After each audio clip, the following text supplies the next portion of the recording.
commencer, n'oublie pas que tu peux t'inscrire pour recevoir les 10 meilleurs livres de 2019. Le lien est tout en haut de la description. J'avais fait une première vidéo il y a quelques jours, c'était celle-là, tu peux la découvrir, le lien est dans la description, sur les mensonges de Patrick Cohen sur le professeur Raoult. Eh ben Patrick, il est taquin, tu vois, il en a jamais marre, il a remis le couvert le 24 juin 2020, toujours sur le plateau de C'est à vous sur France 5.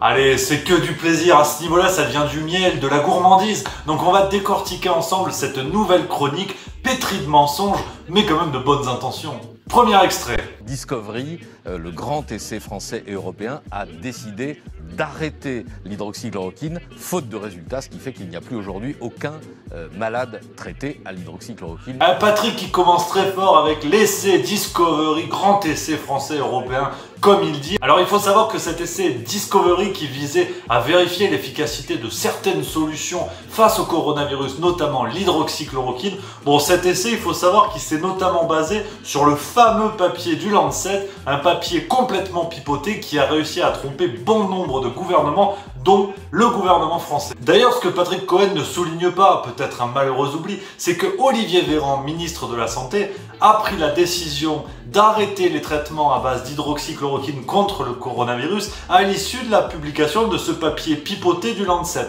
Lui non plus s'est pas rendu compte que c'était une connerie et il a toujours pas fait marche arrière. Donc une décision politique a été prise sur un papier tronqué dont les auteurs eux-mêmes ont reconnu les faiblesses. Mais là forcément, il faut faire feu de tout bois pour défoncer Raoult.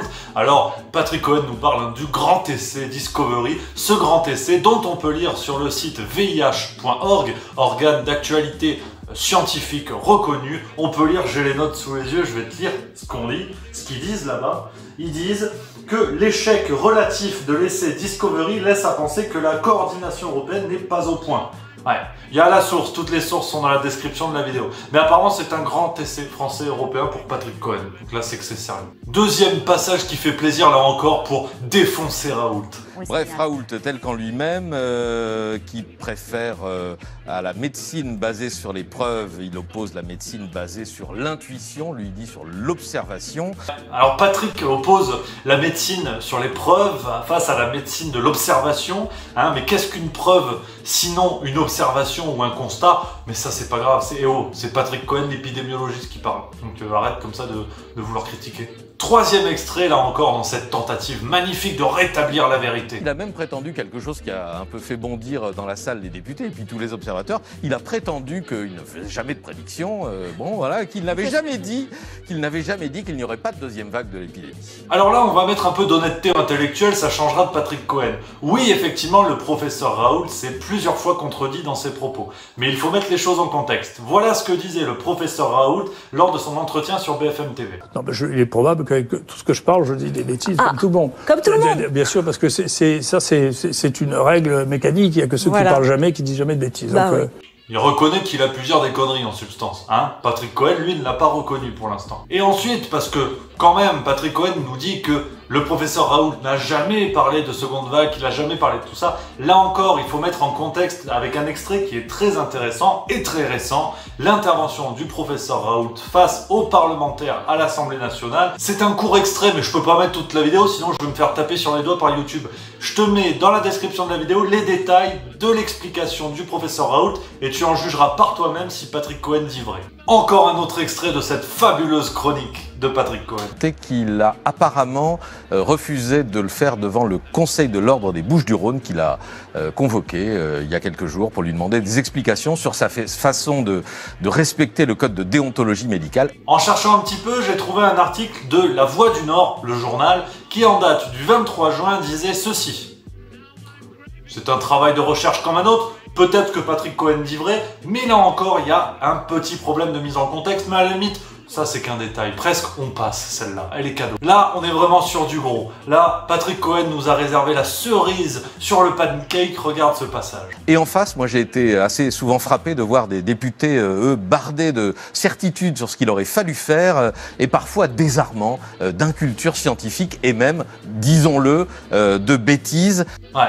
Patrick Cohen critique la méconnaissance scientifique et la bêtise des députés. Alors en disant ça, je sais pas s'il s'est rendu compte qu'il se place au-dessus de la mêlée, comme si lui forcément maîtrisait toutes ces connaissances-là, et l'analyse précise de ses critiques montre bien que pas du tout. Et peu importe, après tout c'est ce que je fais moi aussi, à décortiquer tout ça. C'est pour ça que j'oppose simplement des faits entre ce que dit Patrick Cohen et ce qu'on peut voir ailleurs dans l'actualité. Et donc Julien Aubert est attaqué sur ce qu'il a dit par rapport à l'hydroxychloroquine. Vous avez vu l'extrait, c'est celui-là. J'ai un esprit assez cartésien et savez que j'ai du mal à comprendre que sur des choses aussi basiques que des masques ou l'hydroxychloroquine, qui est quand même connue depuis des dizaines d'années, on attend d'être sur une crise pour se poser la question de savoir si ça marche ou pas. Voilà, la France est un pays cartésien où l'un de ses députés se demande pourquoi, face à une maladie nouvelle, on n'a pas testé de traitement avant l'apparition de la maladie. Merci Patrick. Et oui, Julien Aubert regrette maintenant qu'on se pose la question en pleine crise de savoir si l'hydroxychloroquine est utile ou pas. Mais c'est simple comme raisonnement. En tout cas, c'est comme ça que je l'ai compris. Peut-être que moi je dis des conneries, mais au moins j'ai l'honnêteté intellectuelle de le reconnaître. Hein Patrick? Julien Aubert nous dit là que l'hydroxychloroquine est un médicament utilisé depuis des dizaines d'années, jusqu'à présent sans attaque sur ses effets secondaires ou sur ses risques potentiels, des attaques que l'on a pu voir aujourd'hui en pleine crise du coronavirus face à une urgence mortelle. Et là, tout le monde se pose la question de savoir si ce médicament utilisé dans le monde entier n'est pas finalement extrêmement dangereux. Donc, une fois de plus, un bel amoncellement de contre-vérités, je dirais même de mensonges, soyons clairs, de faits, on va dire, orientés, mais allez, on va mettre un peu de nuance dans tout ça. Patrick, si tu m'écoutes, j'ai beaucoup de respect pour le journaliste que tu es, Patrick, mais quand même, tu es là pour rétablir la vérité, pour chasser les fake news. Grand bien te fasse. Mais n'hésite pas quand même à mettre un peu de nuance dans ton discours. Tu veux te faire le professeur Raoult, tu penses que c'est un charlatan. Libre à toi. Mais sois honnête intellectuellement toi aussi, à donner des éléments factuels, à les mettre en contexte et à ne pas faire feu de tout bois avec tout ce que tu trouves, la moindre citation tronquée sortie de son contexte qui forcément devient une aberration.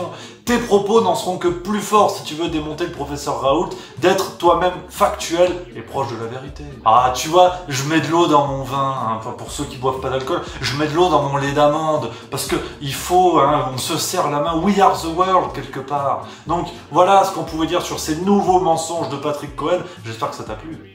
En attendant, tu peux découvrir la dernière vidéo Let's Repeat, elle est par là. Ah, elle est bien, moi j'ai bien aimé en tout cas. Puis sinon tu peux t'abonner. Ah, ça, moi je suis abonné, franchement, j'aime bien ce qu'il fait le gars. Ouais, c'est bon.